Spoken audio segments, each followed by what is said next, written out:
النهاردة الأحد الخامس من أحد الخمسين المقدسة، والنهاردة بنسميه حد الطريق. حد الطريق، ربنا يسوع المسيح بيقول لنا أنا هو الطريق والحق والحياة. أنا هو الطريق والحق والحياة. هقول لكم يعني إيه الطريق ويعني إيه حق ويعني إيه حياة، بس بعد ما أقول لكم معلومة بسيطة عن الدورة اللي احنا عملناها من شوية، دورة القيامة اللي احنا بنلف فيها الكنيسة 3 مرات، نلف الهيكل 3 مرات وبعدين نلف الكنيسة كلها. بنلف الكنيسة كلها ليه؟ طول 40 المقدسة واحنا ناخد صورة المسيح له المجد اللي قائم من الأموات، صورة المسيح اللي قائم، وطول 40 يوم اللي بعد عيد القيامة، طول 40 يوم نلف في الكنيسة ونلف في وسط الشعب، نلف في الهيكل ونلف في وسط الشعب كله لمدة 40 يوم.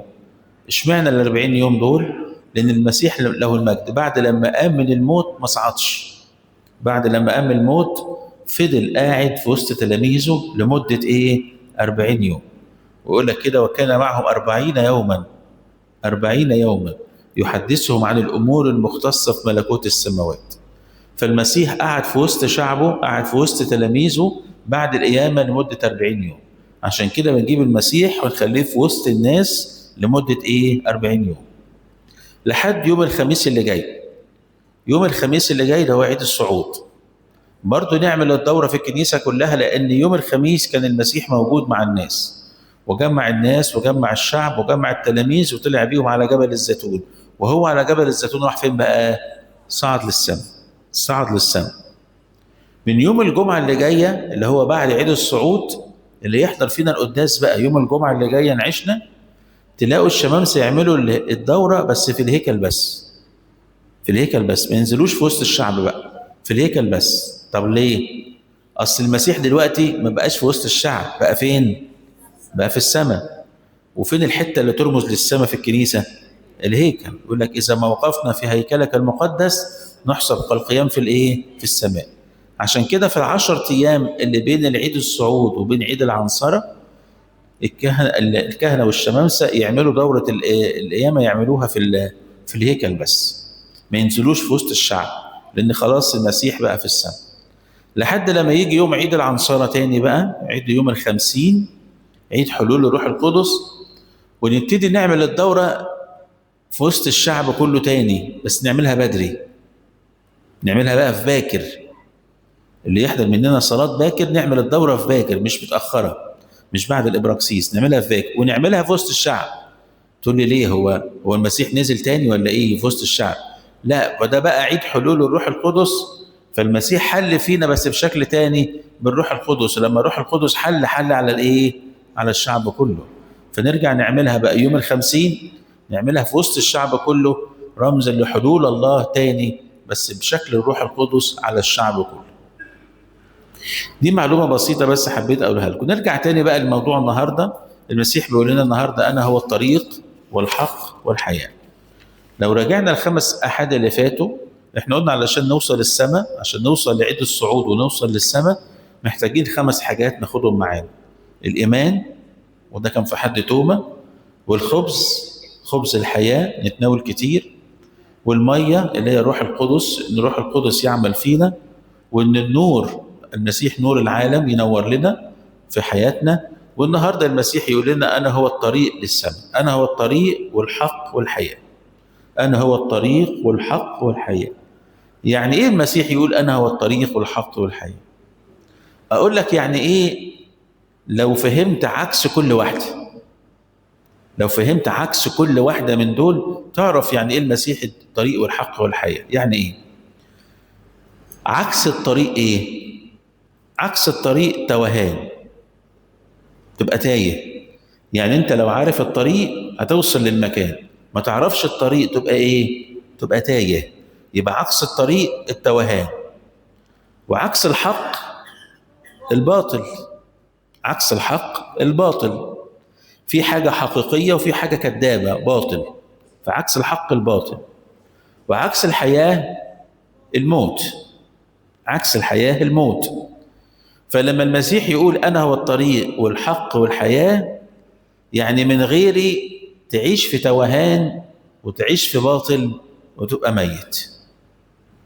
من غير المسيح تعيش في توهان، تعيش في باطل وتبقى ميت. أقول لك يعني إيه؟ يعني أول حاجة المسيح بيقول أنا هو الطريق، أنا هو الطريق.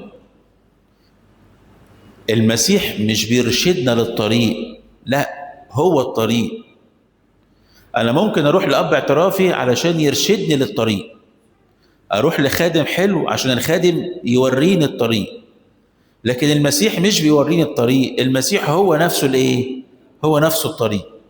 هو نفسه الطريق اللي بيوصل للآب السماوي. يقول لك ليس أحد يصل إلى الآب إلا إيه؟ إلا بيه. مش هتوصلوا للسماء غير إيه؟ غير بيا أنا.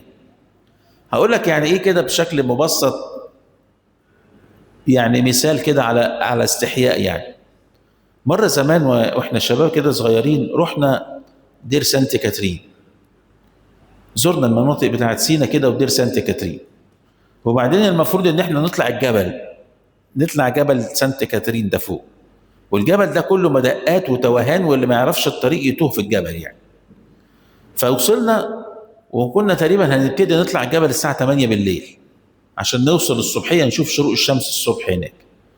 فروحنا للمكاتب المسؤولة عن الإرشاد، يعني احنا طالعين بقى جبل، احنا معانا رحلة 50 واحد، فهنطلع ازاي؟ معاكم خريطة نطلع بيها؟ فالراجل المسؤول لا، ما معناش خريطة، والجبل مش هتعرفوا تطلعوا بخريطة، هتوه حتى لو خدتوا خريطة يعني. طيب نطلع ازاي؟ بوصلة يعني ولا هنعمل ايه؟ قال لك لا، كل اللي عليك، راح جايب لي عيل صغير واد قد كده ما يكملش 10 سنين يعلم الله، جايب لي عيل صغير، قال لي تاخد ده معاك، هو ده الطريق. قلت له يعني ايه ده اللي هيعرفنا الطريق؟ قال لي هو ده الطريق بتاعك، امسك فيه هتوصل لفوق، سبتوه انتوا كده تهتوا. ففعلا مسكنا عيل من الاعيال الولاد العرب يعني، اللي هم الاعراب دول يعني، عارف الطريق كله حته حته، فمسكنا في الواد وخدناه معانا كده، وهو تك تك تك تك تك لحد ما طلعنا. حتى كده في وسط الطريق كنا نهزر معاه، نمسكه من قفاه كده، نبقى ماسكينه كده، لان احنا لو سيبناه خلاص تهنا. فاحنا كده كشباب كنا بنهزر معاه كده، نمسكه من قفاه كده. ليه؟ لان احنا لو سيبناه ده احنا تهنا. فبالنسبه لنا هو ده الايه؟ هو دوت الطريق اللي هيوصل. فالمسيح هو الطريق، تسيب المسيح انت كده تهت، لو سبت المسيح انت كده تهت. فالمسيح هو الطريق، مش اللي يرشدك للطريق، هو الطريق نفسه اللي هيوصلك للايه؟ للسبب. ساعات الواحد بيبقى ماشي بعربيه، ماشي في طريق، وبعدين يلاقي اليافطه كده في الطريق يقول لك ايه؟ لا تنشغل بغير الايه؟ الطريق. لا تنشغل بغير الطريق، دي نصيحه للسواقين يعني. وانت ماشي بالعربيه بتاعتك ما تنشغلش بحاجه غير بالايه؟ بالطريق. ما تنشغلش بقى بموبايل، ما تهزرش مع اللي جنبك، لانك لو اتشغلت بموبايل ولا هزرت مع اللي جنبك ولا كلمت في التليفون كده اتشغلت عن الطريق، هتعمل ايه؟ هتعمل حادثه. لا تنشغل بغير الطريق. طيب اذا كان المسيح هو الطريق، فكأن الجمله بتقول لك لا تنشغل بغير الايه؟ المسيح. لو اتشغلت بحد غير المسيح هتوه، هتعمل حادثه في حياتك، مش هتوصل السما. طب في حد بيتشغل بغير المسيح؟ كتير كتير. والشيطان عمال يشغلنا عشان نسيب المسيح، عشان نسيب طريقنا. في ناس بتنشغل بالموبايل كتير وسايبه المسيح. في ناس بتتشغل بالفلوس كتير وسايبه المسيح. في ناس بتتشغل بأشغالها وشغلها كتير وسايبه المسيح. بل إن أقول لك إن ساعات في الكنيسة في ناس بتتشغل بالخدمة في الكنيسة وسايبه المسيح. وكانوا يعلمونا كده، يقول لك يا ابونا اوعى الخدمة تاخدك من المسيح، اوعى الخدمة تاخدك من المسيح، لأن اللي بيحط الخدمة هدف ليه الخدمة بتضيعه، لكن اللي بيحط المسيح هدف ليه الخدمة تبقى وسيلة عشان توصله للإيه؟ للمسيح. يا ترى مين فينا مشغول عن المسيح؟ لا تنشغل بغير الطريق، المسيح هو الطريق اللي هيوصلك للسماء. المسيح هو الطريق للآب، يقول لك ليس أحد يأتي إلى الآب إلا به. المسيح هو الطريق للخلاص، يقول لك ليس بأحد غيره الخلاص. المسيح هو الطريق للفرح، يقول أراكم فتفرح نفوسكم ولا يستطيع أحد أن ينزع فرحكم منكم. المسيح هو الطريق للسلام، يقول سلامي أنا أعطيكم ليس كما يعطي العالم أعطيكم. المسيح هو الطريق للسماء، عشان كده حد الطريق ده يبقى هو الحد اللي قبل عيد الصعود. خلاص عيد الصعود خلاص الخميس الجاي، آخر حد قبل الصعود هو حد الطريق، وكأن المسيح بيقول لك أنا الطريق اللي هيوصلك للإيه؟ للسماء. فعكس الطريق هو التوهان. مسكت في المسيح هتوصل للسماء، سبت المسيح هتوه في الدنيا، هتوه في الدنيا، مش هتوصل للسماء. الشغل هيتوهك، فلوسك هتتوهك، عيالك هيتوهوك، شهواتك هيتوهوك، ذاتك هتتوهك، مش هتلاقي المسيح. لو ما لقيتش المسيح انت كده ايه؟ تايه. انا هو الطريق، انا هو الطريق. يقول انا هو الطريق والايه كمان؟ والحق. يعني ايه بقى قلنا الحق؟ الحق اللي هو عكس الايه؟ عكس الباطل. الحق والحقيقة عكس الباطل.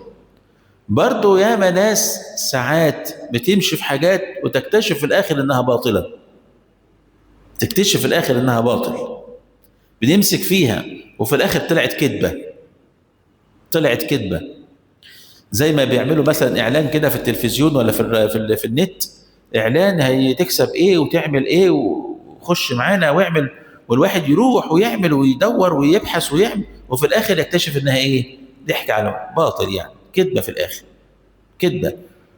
والحياة كلها على بعضها صدقوني هي كذبة كبيرة، الحياة كلها هي كذبة كبيرة. ساعات الواحد يقول لك أنا متعتي في الأولاد، نفسي أجيب أولاد، هات أولاد. وبعد شوية الواحد لما يكبر ده يتجوز ويمشي كده وده يتجوز ويمشي كده، ويقعد الإنسان لوحده، وممكن يبقى تعبان ويروح المستشفى، نفسه في عيل من العيال يجي يزوره، يقول لك ده أنا مشغول وده مسافر بره، بالكتير يتصل بيا بالتليفون وخلاص على كده. طلعت العيال ايه؟ كذبة، باطل. وملعون من اتكل على ايه؟ على ذراع بشر. ساعات الانسان يقول لك انا متعتي في الفلوس، ويجمع فلوس ماشي، وبعد كده ساعات يجي له مرض يبقى نايم في السرير ومعاه فلوس كتير، مش عارف يعمل بيها ايه، ولا عارف يجيب بيها اكل لانه مش قادر ياكل، ولا عارف يروح يتفسح لانه مش قادر يتحرك. معاه فلوس بس مش عارف يتمتع بيها. طلعت كذبة برضه، طلعت باطل. وساعات الإنسان بيعتمد على صحته، يقول لك طول ما أنا بصحتي يا أرض تهدم عليك قدي. وساعات الإنسان بتحصل له جلطة قد كده تهد وتنيمه في السرير وتروح منه صحته في لحظة وتطلع باطل كمان.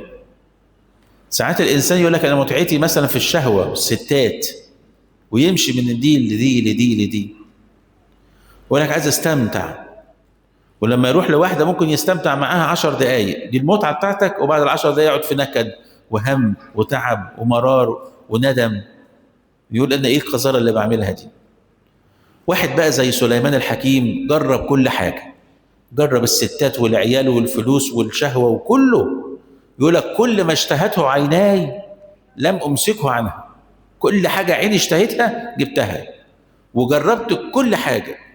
طب وفي الآخر يا سليمان وصلت لإيه؟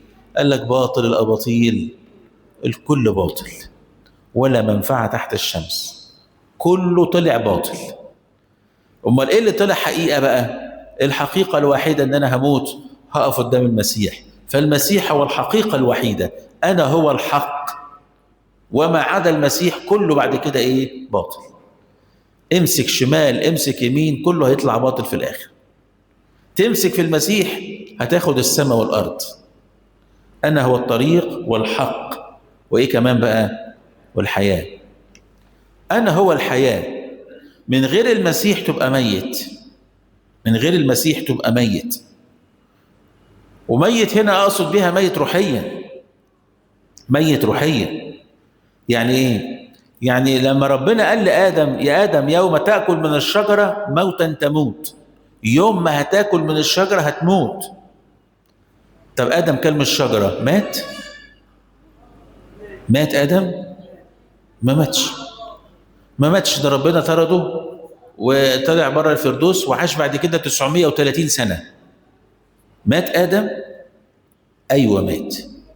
يوم تأكل من الشجرة موتا تموت. هنا ربنا يقصد بالموت الروحي. الموت الروحي اللي هو الانفصال عن الله. بعد لما آدم كان جوه الفردوس وكان في اتصال مع الله، عمال يتكلم مع ربنا، وربنا ده كان صاحبه رايح جاي معاه ويتكلم معاه، انفصل آدم عن ربنا. زي ما بالروح بتنفصل عن الجسد بنسميه موت، فبرضه الانفصال الإنسان عن الله بنسميه موت روحي. فآدم بمجرد ما أكل من الشجرة مات موتا روحيا. يوم تأكل من الشجرة موتا تموت. فربنا يسوع المسيح يقول أنا هو الحياة، هتنفصل عني أنت ميت. حتى لو أنت عايش بالجسد، كلها كم يوم وتموت بالجسد كمان، بس مش مهم موت الجسد، المهم موت الإيه؟ موت الروح. أنا هو الحياة. ويقول من آمن بي ولو مات فسيحيا. يعني إيه لو مات فسيحيا؟ يعني حتى لو مات موت روحي بالخطية ويؤمن بيا، أنا هقومه روحيا تاني، وبالتوبة يقوم تاني. بالتوبة يقوم تاني. من آمن بي ولو مات فسيحيا. وحتى لو مات جسديا بعد مدة في يوم الدينونة كله هيقوم تاني، بس اللي آمن بيا. من آمن بي ولو مات فسيحيا. يقول من يأكل جسدي ويشرب دمي له حياة أبدية وأنا أقيمه في اليوم الأخير. المسيح والحياة كلها، وبدون المسيح أنت ميت. عشان كده في سفر الرؤيا ساعات يقول لك آية صعبة أوي: لك اسم إنك حي وأنت ميت. شكلك حي لكن أنت ميت. وياما ناس صدقوني زينا كده قاعدين في الكنيسة بيسمعوا الكلمة دلوقتي: لك اسم إنك حي وأنت ميت. بعيد عن ربنا، بعيد عن المسيح. المسيح مش جواك، خوف ربنا مش جواك، لكن انت عايش بتاكل وبتشرب وبتتزاوج وبتخلف وبتشتغل وبتجيب فلوس. لك اسم انك حي وانت ميت. برضو الكتاب المقدس بيتكلم عن المرأة الأرملة، يقول لك اما المتنعمة اللي هي تستمتع بشهوات الدنيا، اما المتنعمة فقد ماتت وهي حية. ماتت وهي حية، يعني حتى وهي حية بالحياة الجسدية لا، هي ماتت بعيد عن ربنا. يا ترى ايه علاقتك بالمسيح؟ قريب منك ولا بعيد؟ جواك ولا انت تسمع عنه؟ اقول لك على معلومة قد تصدمك. 70-80% من المسيحيين يسمعوا عن المسيح، بس يسمعوا عنه. كل لما باجي كنيسة بسمع عن المسيح، بمسك الكتاب المقدس بقرأ عن المسيح، فبسمع عنه وأقرأ عنه. طب انت كده معاك المسيح؟ لا. دقت المسيح؟ لا، بسمع عنه. والسمع حاجة والقراية حاجة، لكن العشرة بقى بعد كده حاجة تانية. حاجة تانية. يعني أنا مثلا لو شفت في التلفزيون شيف بيعمل لي تورتة، شيف في التلفزيون بيعمل تورتة، عمل تورتة جميلة قوي، فأنا سمعت بيعملها إزاي، أنا كده شبعت؟ أنا سمعته بيعملها إزاي، أنا شبعت؟ لا. قريت أنا التورتة بتتعمل إزاي، أنا شبعت؟ ولا السمع يشبع ولا القراية تشبع. أنا عايز أدوق، لما أدوق أبقى أشبع. ياما ناس بتسمع عن المسيح في العظات وبتقرأ عن المسيح في الكتب، بس السمع والكلام ما بيشبعش. لازم تبقى أنت جواك المسيح وتدوق المسيح. يقول لك تعالوا ذوقوا وانظروا ما أطيب الرب. دقتوا بقى ولا ما دقتوش لحد دلوقتي؟ كتير من الناس لحد دلوقتي تسمع عن المسيح وتتكلم عن المسيح وتقرأ عن المسيح، لكن المسيح مش جواه. اللي المسيح مش جواها يقول لك أنا هو الحياة، من غيري يبقى أنت ميت، حتى لو يقول لك شكل إنك أنت حي. أنا هو الطريق، من غير أنت تتوه. أنا هو الحق، من غيري هتعيش في باطل. أنا هو الحياة، من غيري هتبقى ميت. أنا هو الطريق والحق والحياة. عشان كده باختصار أقول لك من له المسيح له كل شيء، واللي يخسر المسيح يخسر كل شيء. من له المسيح ربح كل شيء، ومن خسر المسيح خسر كل شيء، لأن المسيح هو الطريق والحق والحياة. فاضل بقى ان احنا نصلي نقول يا رب، المفروض ان احنا نمسكك زي الولد اللي كان في سانتا كاترين ده، احنا مسكناه كده عشان ما يتوهش مننا. فالمفروض ان احنا نمسكك يا رب علشان ما تتوهش مننا وما نتوهش منك، بس احنا مش قادرين نمسكك. فمن فضلك يا رب بقى امسكنا احنا عايزين العكس بقى، انت اللي تمسكنا عشان ما تتوهناش وما نتوهش في الدنيا. امسكنا يا رب علشان نبقى ثابتين فيك، عشان يبقى لنا الطريق والحق والحياة. ربنا يدينا ان احنا يبقى المسيح جوانا هو طريقنا وهو الحق والحياة. لإلهنا المجد الدائم الى الابد امين.